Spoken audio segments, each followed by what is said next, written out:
Welcome in. I'm Brett Dickinson, and I am here with 2023 Tennessee Titans Courage Award recipient Dillon Radunz. Dillon, thank you so much for joining us today. Yeah, it's a pleasure being on. Thanks for having me. Thanks, Dillon. First thing we always ask is about the Black Courage Award, and obviously, a guy that's only been in the league a couple of years and being selected for this by your teammates, it not only shows everything that you went through, but also the respect you gain going through everything to make sure you're ready to be out on the field and being out on the field all season long for the Tennessee Titans. Tell us what that means to you to know that this award is selected by your teammates. These are the guys that are in the locker room with you. They kind of see you and preparing to get onto the field and what that really means to you. Yeah, especially like you said, being accepted by your teammates, it was huge for me because I was injured and going through rehab throughout all of OTAs, throughout vet mini camp, throughout fall camp. So I'm sitting in the training room sometimes. Sometimes I was out on the field on the side, but I'm watching from almost like afar, watching all these guys put in all that work, and I'm just missing out. And I think it was just my responsibility to the team and to them to prove to them that when I got back that I'd be able to play and help this team out, because I saw them putting in all that work, and maybe they didn't see me exactly always doing that because they were focused on the work on the field. But yeah, so it's just huge. That's the thing I was fighting for, was to prove that I was putting in the work at the same time they were, and then to be able to show them that I was working alongside them, and for them to recognize that, it was huge for me. Yeah, and talking about that, and obviously it takes a lot to be able to get yourself back on the field and put in that dedication. But that doesn't just start when you make it to the NFL. It goes back to all the way up to your upbringing. Is there somebody in your life that has been your biggest inspiration? Who's the person that you kind of learned all this from, this dedication to your craft, dedication to get back on the field, and showing the courage in the face of adversity, like all the Courage Award recipients do? Yeah, I mean, I think it started from a young age. Both my parents, I always had my siblings and me, all three of us kids in three sports year round. I always had us doing that. They always taught us, I can remember from a very young age, if you start something, you finish it, no matter if you don't like it anymore, anything like that. So that always lives with me in my head. And then growing up, after my father passed away, I had so many father figures, teachers, coaches, pastors, just so many influences on my life that just continued to help me learn how to push through adversity and stuff. So took a village to get me here. That's for sure. There's no doubt about that. And just learning from all those figures and those role models was huge for me. Yeah, and you talk about that, and you talk about being a role model, and obviously, making it to the NFL is an accomplishment, but some of the things that you're doing off the field is also a major accomplishment for somebody, especially at your age, at a young age, when you look at the grand scheme of things. I'm almost 40 now, and I feel old, so No. like it's just kicking in already. So Yeah. but this award is not just about coming back from injury, but it's also about what you do in the community as well. Can you talk a little bit about the International Justice Mission, why that was so important to you, and what you're doing with them moving forward? Because I think it's a really cool story what you and your wife are about to go do. Yeah, so International Justice Mission just kind of they go around the globe helping impoverished people stay away from violence, basically, or helping the violent offender stay away from the impoverished people and stuff like that. So just being able to go and basically protect the person from the bully has always been huge on my heart growing up, and just always helping the little guy out, and because I think there's human potential in everybody, no matter what their status is in life or what they're going through at the time. So yeah, just being able to go there and help those people out who are struggling, who may not be as well financially off as people like us in the United States, or even me just being in the NFL. So just being able to give back, because I live a very blessed life, and I'm very grateful for that. And I think a good way for me to show my gratitude is to go and help as many people as I can that aren't as fortunate as I am. So Yeah, I think you're absolutely going to love the Courage Awards when we go visit the kids. Obviously dealing with a lot of that, the bullying and things Yeah. like that. So it's it's an amazing time. We love to hear stories like this, and we love to hear of players already getting involved before they even get involved with us and getting involved with different things that are helping the kids as well. I want to get a little bit to you and just kind of learn a little bit more about you. First of all, you're growing up, and you mentioned it a little bit with your siblings as well, and the busy schedule you guys had in sports. But growing up, all state football player, district MVP, all Mhm. conference basketball, sixth place in states in shot put. Mhm. If you're not playing football, what sport do you think you would be able to play professionally instead? Professionally, I'd probably be a shot putter or a discus. Right? I love doing that in high school, and that's probably the one sport, high school sport, where I wish I had another go at it, another year left, because I felt like I was just reaching my peak potential. And like I said, I think I took ninth or eighth my junior year, and then sixth my senior year. And like I said, I was just kind of inching towards like a 63 foot throw, and 65 feet was the state record. So yeah, that'd probably be the sport I wish I could have a few more runs at. Look, maybe you shave the face a little bit, change the Yeah, haircut up a yeah, little bit, and maybe you can get back out. Maybe we can sneak you out there yeah, for one tournament, just yeah, for the exactly. glory days. So, Yep, uh, yep. all right, and you talk about being football and growing up, and obviously being well recognized in the Minnesota community as Mhm, a great athlete, and ended up going to North Dakota State. But there's kind of something cool that I read about you and at a tradition that you have, and it has to do with your number. mhm. Um, and you got passed down your number from somebody at your high school, and it was like a badge of honor. And then you get to Yes. college and you get that, and then you got to pass it on to somebody else at college as well. So Hmm. can you tell us a little bit about that and what that meant to you to be able to actually make that moment happen while you were at North Dakota State and leaving North Dakota State? Yeah, for sure. So yeah, like you said, I got that number from basically, I never had an older brother. I have a younger brother and older sister. So, like I said, I had a lot of father figures in my life. So, having an older brother figure, I guess you'd say, when I was a sophomore starting varsity, my older brother figure was a senior and he wore 75, just like me. He was MVP of the conference also as a defensive lineman, which is pretty rare. And so I wore 78 that year. He handed me down 75, wore that throughout high school, got to college, had to wear 54 because somebody else was wearing 75, tore my ACL like 13 plays into it. So I was like, all right, we're not changing jersey numbers. Thank goodness that guy was a senior. We're going back to 75.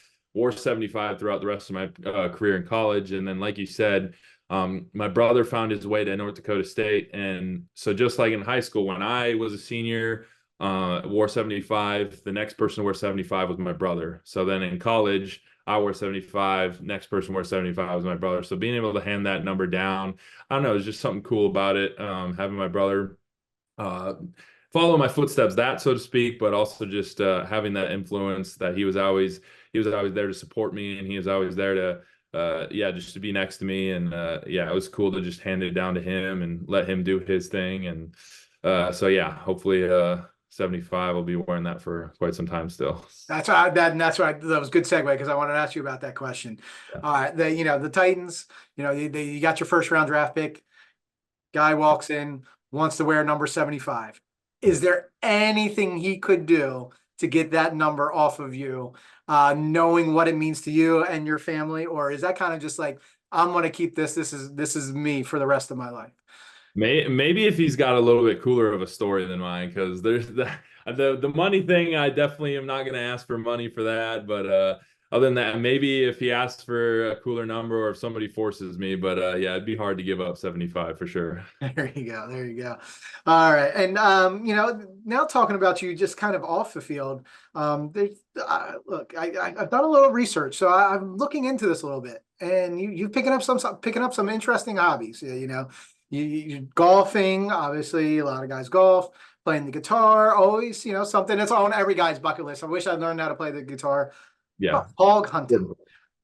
Hog It, hunting is the yes. other one that I saw. So, Yep. is there something you got a favorite hobby right now? Is there something you're doing that you really stands out? Whether it's that hog hunting or if it's golfing, or is there something else that we don't even know about you that you really enjoy doing in your spare time?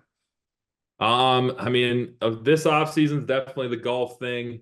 I've always tried to get into hunting as much as possible. I grew up deer hunting. Obviously, football season falls into deer hunting season, so it's kind of hard to get out there. Kind of have a elk hunting trip in the works, trying to get that done.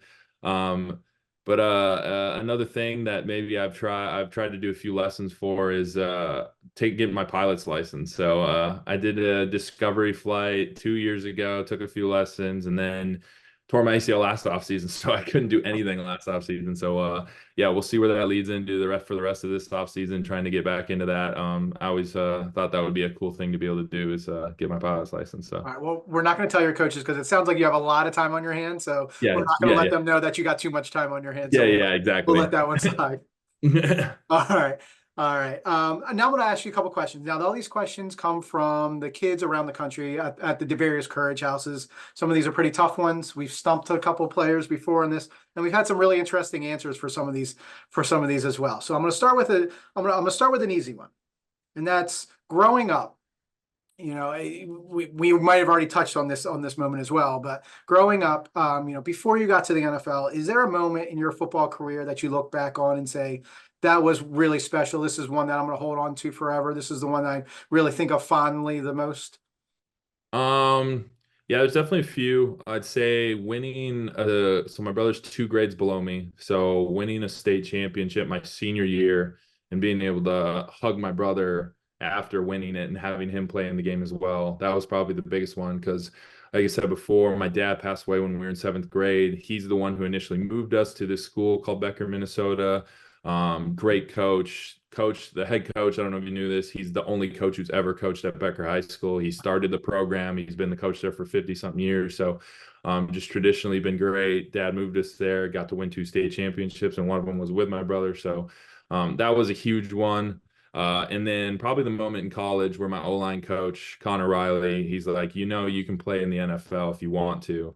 And that was another huge, obviously, changing point in my life because it just gave me reassurance and gave me the goal of playing in the NFL. And so, yeah, those 2 moments were pretty pivotal for me. I mean, we're also talking about a football factory now, North Dakota Yeah. State. A lot of guys coming through North Yes. Dakota State, and look, rightfully so, pretty dominant in Mhm. that subdivision for a pretty long time as well. All right. Yes. Since you've made it to the NFL, it doesn't have to be the biggest, it doesn't have to be the flashiest, but what has been your favorite thing you've been able to purchase since making it in the NFL? Oh my gosh. Favorite thing to purchase. My first house was pretty neat. I never grew up super wealthy. I wasn't too poor either, but being able to purchase my first house was awesome. What a feeling. I was married, or I was just about to get married like a month after we bought the house too. So being able to do that with my wife was huge. Just having a place I can call home in Nashville, that was probably the biggest purchase that I enjoyed the most. So Yeah, we've heard a lot of houses. We've heard a lot of cars for mom and dad, and yep. we've heard a lot of wedding rings, Hmm. things like that. Yeah. So a lot Yep. of that. We've had some interesting ones too. So Yep. that was you're pretty standard, and you've passed the test. I let it I know that love you it. passed the test on it. All right. Going into, schedules getting released in a couple months, you're going to look over that schedule. Is there a matchup? Is there a player that you would circle on that calendar? Say, I can really look forward to playing against that guy next year. Is there somebody that kind of stands out that you either played against already or will play against sometime in the near future that you really want to go up against? Oh my gosh, that is a good question. I mean, anytime you can play is pretty generic, but anytime you can play against a really good defensive end, like I got to play against TJ Watt this year, and that was awesome. I played against Nick Bosa my rookie year, Aaron Donald my rookie year. So just being able to get a play against those guys who are elite of the elite, is just some of the coolest memories you can have. So anytime you can play against superstar, I think I'll be circling it and looking forward to it. So All right. Well, you've just listed three guys that all have defensive players of the year. yeah, So I'm going to yeah. ask you which one was the toughest to go up against. Aaron Donald. I think he's in a league of his own. I don't think. I mean, maybe it was just because I was a rookie or something, but I was like, "There's no way I'm blocking this guy. I'm just going to get in the way with him or get in the way of him." So I think he's probably the best one, and I think his salary obviously shows that too. So And his accolades and everything else yep, that yeah, everything. Yep, comes with being Aaron Donald. Yeah. yeah. All right. Favorite flavor of ice cream? Favorite flavor of ice cream. Probably cookie. I mean, if we're talking like a blizzard, I'm going s'mores blizzard all the way. It's my favorite ice cream treat on the planet. I don't think there's anything better than a s'mores blizzard. But if we're just going regular tub ice cream, cookie dough for sure. All right, we're gonna work on reaching out to Dairy Queen and get you a little sponsorship as well. Yeah, exactly. While we're at Yes. it, that's a nice little plug to throw in there. All Yes. right. Favorite karaoke song you would go up to and sing in front of your entire team, entire family, whoever.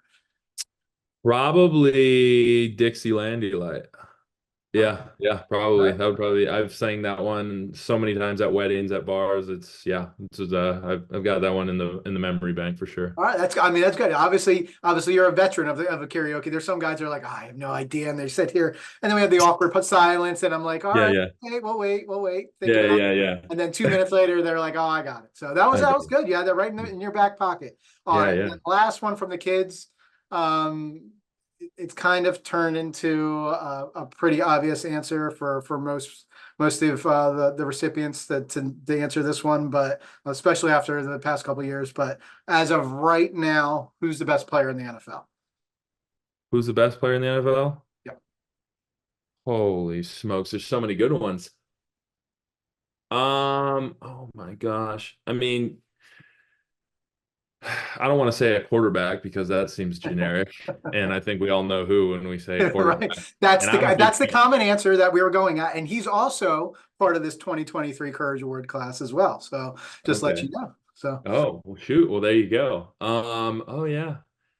Yeah, I could say Patrick Mahomes. I think a close second is Christian McCaffrey. I think he's in a realm of no other. Just the way he can run the ball and catch the ball, like he can run a whole offense through him, just like a quarterback does. So I think CMC is a close second. all right, there we go. There we go. A little love for somebody outside Yeah, of the quarterback position. They get enough love as is. So yeah, yeah, yeah. But exactly. Patrick also, yeah, 2023 Courage Award recipient as well. Wow. So Yeah. you're in the same class as the two-time Super Bowl MVP or Wow. back-to-back Look Super at Bowl that. MVP. That's awesome. So. All right, and then I got one last question for you because this is a debate going on in the office. I got a bunch of young guys in here, so we got to bring it up every once in a while. We got fans from different teams in here in the office. Um, Hmm. we've been seeing a change in the jerseys. Obviously, allowed to do a lot more with the helmet rule. Who's got the best throwback uniform in football? Titans. What? I don't think it's close. My gosh, who else has the good ones? All right, you Um, got Tampa Bay with the creamsicles. You got Philly okay, with the that's Kelly it. Yeah. green. I think You got Tampa Bay would be a close second. My favorite color is also orange though, and it's almost like that creamsicle right. orange too. So I love those. But I've always liked the like solid colors. So even I know it's not a throwback, but the Vikings throwback slash even the Vikings color rush. Maybe it's because I grew up in Minnesota. I've always loved their jerseys, but I'd say they might be third on my list. But yeah, I'd put the Oilers and the creamsicle Buccaneers uniform up against each other. Well, I'm an Eagles fan. I always say Kelly Green. I'm Kelly always Green, gonna say it. I'm always gonna say it. I It's don't like blame you. Those are sick too. Those are awesome. it's like Yeah. a religious thing in Philadelphia with the Kelly Green and the obsession ever since they changed the colors that everybody wants them to go back. But Yep. I'm Yep. very partial to the white helmets. I've always been partial to the white helmets. So that Houston Oilers helmet, the New Yep. England Patriots throwback, the creamsicle ones. I think it Hmm. just makes the whole jersey pop a little bit more. So I so I agree. I really like that Oilers color scheme, that baby blue, the red. That I just love. Yes. It looks really fresh, and I'm glad that they're bringing them back. And hopefully, Yes. the guys get to wear them a little bit more than I just hope once so or twice too. a year. So yeah. Yeah. Yeah. All right. Well, thank you so much, Dylan. We appreciate you taking a couple minutes. Looking forward to having you coming into the Courage Awards up in April. And just again, congratulations on winning this award. It is definitely a major achievement, definitely for somebody your age. Yes. Thank you. Appreciate that. Thank you, man. Yeah.